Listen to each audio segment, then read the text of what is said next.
That's আমার question.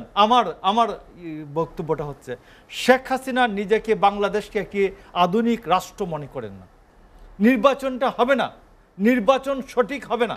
আমাদের প্রধানমন্ত্রী এবং ওবায়দুল কাদের তারা দুজনেই ব্যস্ত।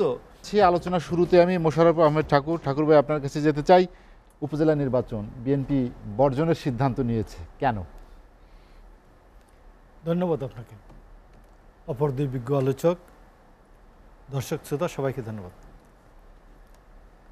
আপনি দেখুন যে উপজেলা নির্বাচন, আমরা সংসদ নির্বাচনে যাই নেই, নৈতিকভাবে যেটা রাষ্ট্র ক্ষমতা পরিবর্তন হবে যে নির্বাচনে, সেই নির্বাচনে যেহেতু যাই নাই, এই নির্বাচনে আমি নৈতিকভাবে, প্রথম কথা হচ্ছে আমি নৈতিকভাবে যেতে পারি না, একটা কথা।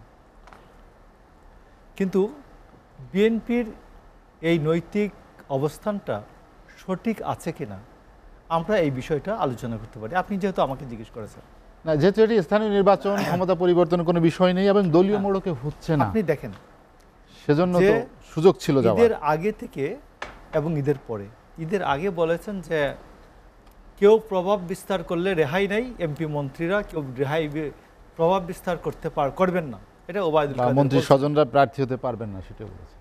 ঈদের পরে বললেন ওবায়দুল কাদের, প্রধানমন্ত্রীর নির্দেশনা এমপি মন্ত্রীদের আত্মীয় স্বজন কেউ প্রার্থী হতে পারবেন না। কথাটা সঠিক।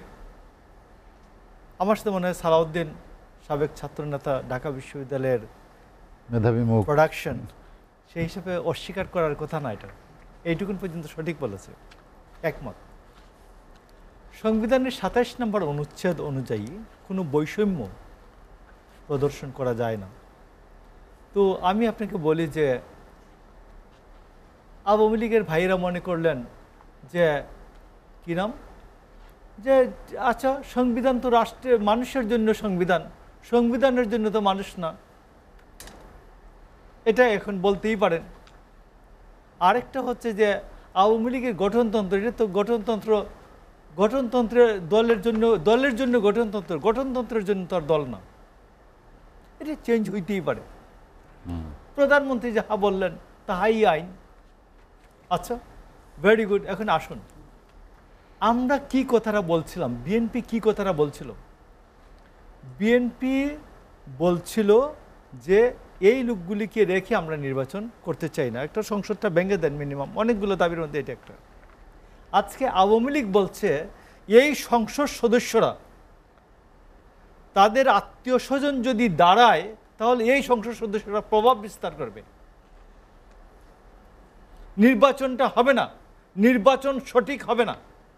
এইটা বক্তব্যটা দাঁড়াইলো। লুটন কি এইটাই তো বক্তব্য, যে এই এমপি সাহেবরা, মন্ত্রী সাহেবরা সিটে থাকা অবস্থায় যদি তাদের আত্মীয় স্বজন নির্বাচনে দাঁড়ায় তাহলে এরা এমন প্রভাব বিস্তার করবে, এদের ওসি, ইউনো, ডিসি, এসপি সব এদের এমন ক্ষয়ের খা যে নির্বাচনটা কেউ এই নির্বাচনে যাবে না, সবাই মনে করবে এরা যা বলবে তাই তো নির্বাচনটা হবে, এদের আত্মীয় স্বজন নির্বাচনে দাঁড়িয়েছে।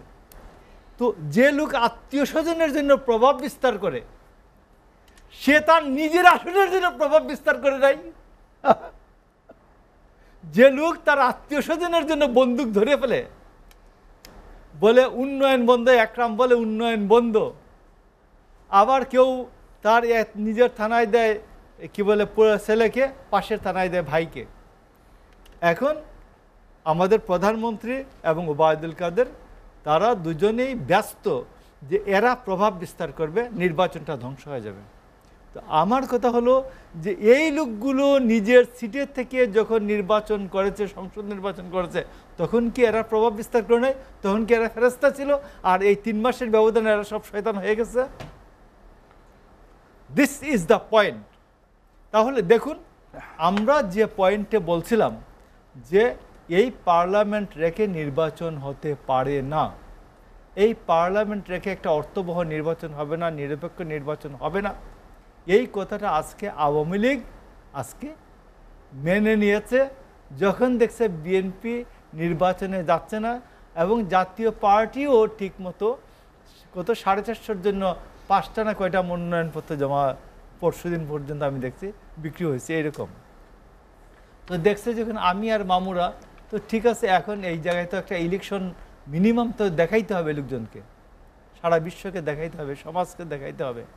তো দেখানোর জন্য এখন বলছে যে এমপি মন্ত্রীরা প্রভাব বিস্তার করবে, এদের আত্মীয় স্বজন কেউ দাঁড়াইতে পারবে না।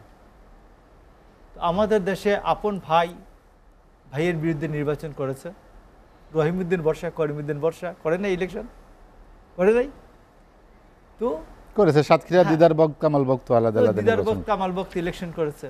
তো আজকে আপনি যে কথাটা বুঝতেছেন যে এরা সিটে থেকে, এরা এমপি মন্ত্রীরা নির্বাচন কে প্রভাবিত করলে নির্বাচন হয় না। তো সংসদ নির্বাচনের সময় আপনি এই কথাটা বুঝলেন না কেন? তখন আপনি বললেন যে সংবিধান পাল্টানো যাবে না। এখন সংবিধান লঙ্ঘিত হয় না, এখন বৈষম্য হয় না, যে পিতার অপরাধের জন্য তো পুত্রকে শাস্তি দেওয়া যায় না। এখন কারো আমার আত্মীয় একজন, আমার দুলাভাই এমপি, আমি কি এখন এমপি উপজেলা ইলেকশন করতে পারবো না? এ তো বৈষম্য, সংবিধানের লঙ্ঘন। তো এখন সংবিধান নাই, কথাটা বুঝবেন। দলীয় গঠনতন্ত্রের প্রশ্ন এখন নাই। দ্যাটস আমার কোয়েশ্চেন। আমার বক্তব্যটা হচ্ছে, শেখ হাসিনা নিজেকে, বাংলাদেশকে একটি আধুনিক রাষ্ট্র মনে করেন না। শেখ হাসিনা মনে করেন এটা একটি জমিদারি, বাংলাদেশ এটা একটা জমিদারি, আমি যাহা বলবো তাহা আইন।